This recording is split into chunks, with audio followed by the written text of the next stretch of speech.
Having children is supposed to be a hopeful decision, a promise, a future carefully planned. But sometimes, history doesn't unfold through careful planning. Sometimes it drifts, quietly, almost politely. The film you're about to hear about was never meant to predict anything. It didn't come from a laboratory of futurists or political theorists. It came from irritation, from discomfort, from standing in the wrong place at the wrong time and noticing something no one wanted to name. On the surface, it looked like a crude comedy. Loud jokes, exaggerated stupidity, a future played for laughs. But beneath that noise was a single, unsettling idea. Not about technology, not about dictators, not about machines taking over. Just people. And what happens when no one is paying attention anymore? This story doesn't begin on a film set. It doesn't begin in a studio. It begins in line. A long, slow-moving line. With parents, with children, and with a realization that refused to go away. The origin, where the idea actually started. It didn't start in a writer's room. There was no whiteboard, no pitch meeting, no clever brainstorming session. It started in a place designed for joy. A theme park, bright colors, cartoon voices, children everywhere. Mike Judge was there with his daughters, doing what millions of parents do every day, waiting, standing still, killing time in a slow-moving line. And that's when he heard it. Two mothers, not whispering, not joking, screaming profanity at their toddlers. Loud enough for everyone to hear. Sharp, aggressive, unapologetic. It wasn't the words themselves that mattered. It was the confidence behind them, the pride. Judge later described the moment not as anger, but clarity. A sudden, uncomfortable thought forming in real time. People like this were multiplying. They weren't embarrassed. They weren't correcting themselves. They were teaching. Right there, between plastic railings and animatronic music, the premise locked into place. Not a future ruled by evil, not a collapse caused by war, just a slow dilution. A world where intelligence doesn't disappear overnight. It simply gets outnumbered. When Judge left the park that day, he wasn't thinking about jokes. He wasn't thinking about box office numbers. He was thinking about inheritance, not money, not land, behavior, and how quietly it spreads. Number 1. It was never meant to be called Idiocracy. The title most people know wasn't the first choice. Not even close. Mike Judge originally wanted something uglier, something that sounded wrong the moment you said it out loud. A title that slurred its own words. A joke that insulted the country before the movie even began. The studio hated it. Not disliked, hated. Executives said it was too aggressive, too embarrassing, too direct. They worried audiences would feel attacked. They worried advertisers would pull back. They worried most of all that the film would sound un-American. So the arguments began. Weeks of back and forth, tone meetings, marketing fears. Eventually, a compromise emerged. A safer word. Shorter, cleaner. Idiocracy. Even then, discomfort lingered. Some executives refused to say the title out loud. Others quietly pushed to minimize its exposure. The insult didn't disappear. It just got softer packaging. And sometimes, that makes it worse. Number 2. The studio didn't just doubt the film. They tried to erase it. When the movie was finished, something strange happened. There was no celebration, no rollout plan, no confidence. Instead, there was silence. No trailers, no posters, no press tour. Some theaters weren't even told the movie's real name. They listed it as an untitled project. The release window lasted barely a week. Actors didn't attend premieres because there were none. Some cast members found out the film had been released after it was already gone. This wasn't a mistake, it was a decision. The message from the studio was simple. If we don't acknowledge it, maybe no one else will.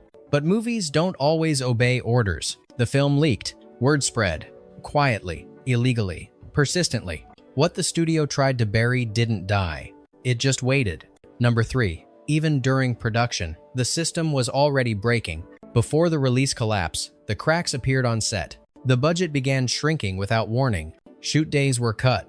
Locations were swapped overnight. Entire setups were abandoned mid-plan. At one point, they couldn't afford to remove brand logos digitally, so they blurred them instead. A future drowning in corporations, censored by budget limitations. Then came the worst part. Crew members were told their pay might be delayed. Some were never paid in full. Makeup artists, lighting technicians, set dressers. The explanation was vague. cash flow issues, temporary problems.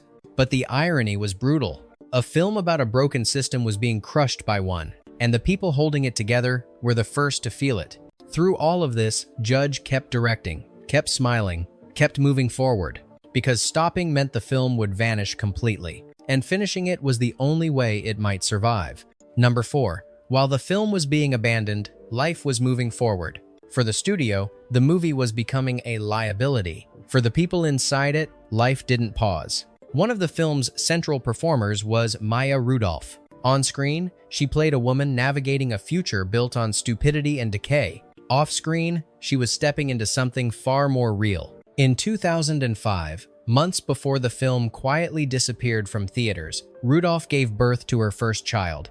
While Idiocracy was being ignored, undermarketed, and quietly shelved, she was learning how to care for a newborn. The contrast was almost cruel. A film imagining a world collapsing under bad decisions, and a woman beginning the most important responsibility of her life. One future was treated as disposable, the other demanded full attention. Years later, the irony would feel heavier. A movie warning about neglect, released into neglect. Number 5. President Camacho wasn't written. He was unleashed. Nothing about President Camacho was subtle. The muscles, the yelling, the gunfire, the chaos.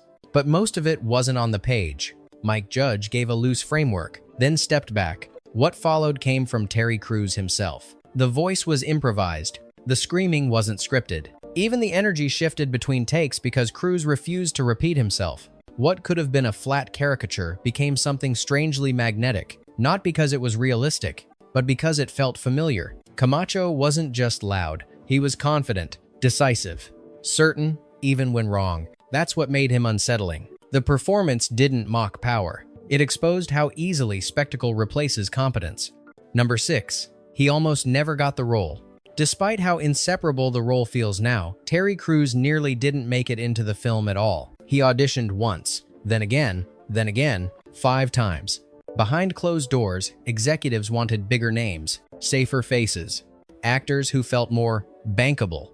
Crews wasn't famous enough yet, not proven enough. Too much of a risk for a film already making people nervous. By the final audition, he was exhausted, frustrated, certain he was about to be replaced. So he stopped trying to please anyone. He looked at the room and said, "If you find someone better, give it to them." Then he let everything go. The volume, the absurdity, the raw confidence. There was no alternative after that. He didn't just win the role, he defined it. And in doing so, he gave the film one of its most enduring, uncomfortable mirrors. Number 7. Playing dumb had limits. The instruction given to background actors was simple. Be stupid, exaggerated, cartoonish. At first, it worked. People slouched, mumbled, moved like their brains were buffering. But then something strange happened. A few extras went further than expected. Not funny further, uncomfortable further. Improvised gestures crossed into cruelty. Some jokes weren't absurd anymore. They were mean. Judge stopped takes. Not because it wasn't dumb enough, but because it was too real. The goal was never hatred. It was erosion. A future where intelligence faded away, not one where decency vanished completely. Ironically, the most disturbing moments on set didn't come from the script. They came from people being told there were no rules, and showing exactly where they would go. Number 8. Civilization didn't end with war. It ended with trash. There are no nuclear explosions in Idiocracy, no alien invasions, no apocalyptic battle. The world collapses under something far more boring. Garbage. Mountains of it, endless waste piling up until it literally caves in on itself. The joke landed because it wasn't invented. It was borrowed. Real headlines about landfills, real concerns about consumption, real warnings that no one wanted to slow down for. Judge didn't imagine humanity being wiped out. He imagined it being buried, not by enemies, by convenience. A future destroyed not by malice, but by laziness. Number 9. The dumbest costume choice became a prediction. The art department needed shoes that looked ridiculous, something no one would ever take seriously. They found plastic clogs, bright colors, cheap material, utterly uncool. Perfect. At the time, they were obscure, barely sold. A visual joke meant to signal a future with no taste left. No one thought they would escape the frame. Then the movie faded, and the shoes didn't. What started as set dressing became mainstream, then fashionable, then unavoidable. The joke walked straight out of the film and into real life, and by the time anyone noticed, it wasn't funny anymore.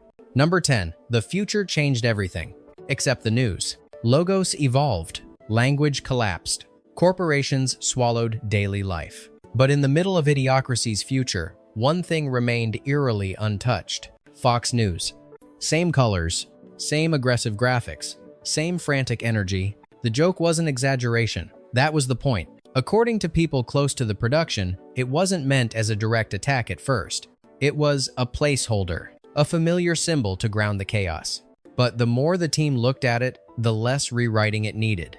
In a world where complexity had vanished and volume replaced thought, the network already fit perfectly.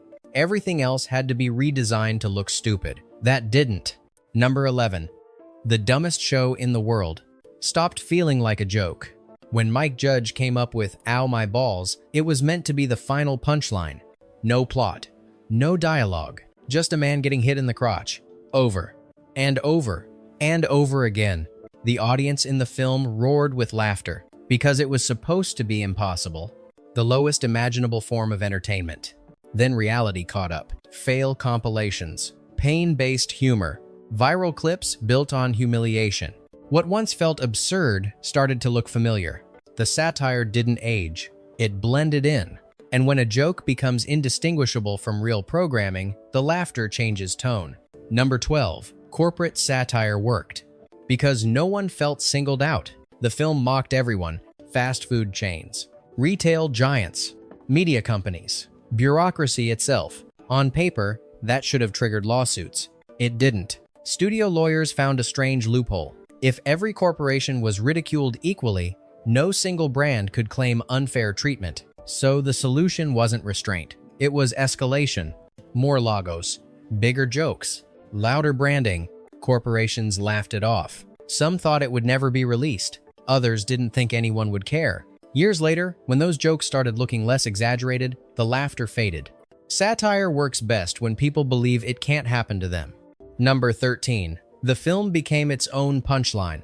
The movie mocked a world where intelligence didn't sell, where spectacle crushed substance, where thoughtful work was buried under noise. Then the same thing happened to it. The release was quiet. Theaters barely advertised it.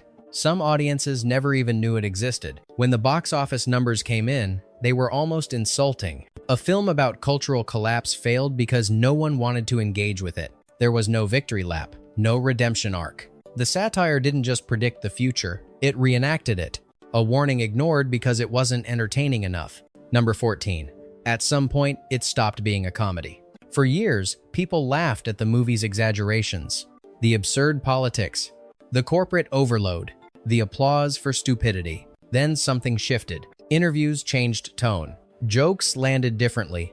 The creator stopped calling it satire, stopped framing it as exaggeration. Not because the film had changed, but because the world had. Social media rewarded noise. Public figures leaned into performance. Attention mattered more than accuracy. What once felt cartoonish began to feel familiar. The laughter didn't disappear. It just got quieter and more uneasy. Number 15. The future wasn't invented. It was observed. The most unsettling part of the film was never its imagination. It was its restraint. No complex predictions. No advanced technology, no grand conspiracy, just one idea. What happens when responsibility stops being attractive? When thoughtfulness feels slow? When volume becomes more efficient than reason? The film didn't answer those questions. It didn't need to. Reality did that on its own, and that's why the movie refuses to stay in the past. Not because it was right about everything, but because it was honest about where things were already heading. Final section, what it leaves behind. At the end of the film, nothing is really fixed. Problems are postponed. Systems remain broken. The future looks slightly better, but never safe. That's the part most people miss. There is no grand solution in this story. No return to intelligence. No heroic reset. Just a pause. Because the point was never to scare people into panic. It was to show how easily things slide when no one resists. The world in the film doesn't collapse because of villains. It collapses because effort becomes inconvenient, because thinking feels optional, because responsibility loses its appeal. And that's why the movie still lingers. Not as a prediction, not as a joke, but as a quiet record of what happens when attention drifts. You don't need to agree with it. You don't even need to like it. You just have to notice how often it stops feeling exaggerated. The detail most people never notice. In the opening montage, generations blur together. Family trees tangle. Faces repeat. Logic dissolves. Hidden in that chaos is a subtle message. The future didn't arrive suddenly. It was inherited, not through disaster, through habits, through what was tolerated, through what was laughed off, through what felt harmless at the time. That's the real discomfort the film leaves behind. Not the idea that society will become stupid, but the realization that no one ever plans for it to happen. It just happens. The film was buried, ignored, misunderstood, and somehow it survived long enough to feel familiar. That may be its darkest achievement. Not that it predicted the world, but that the world eventually stopped arguing with it. And once that happens, the joke is already over.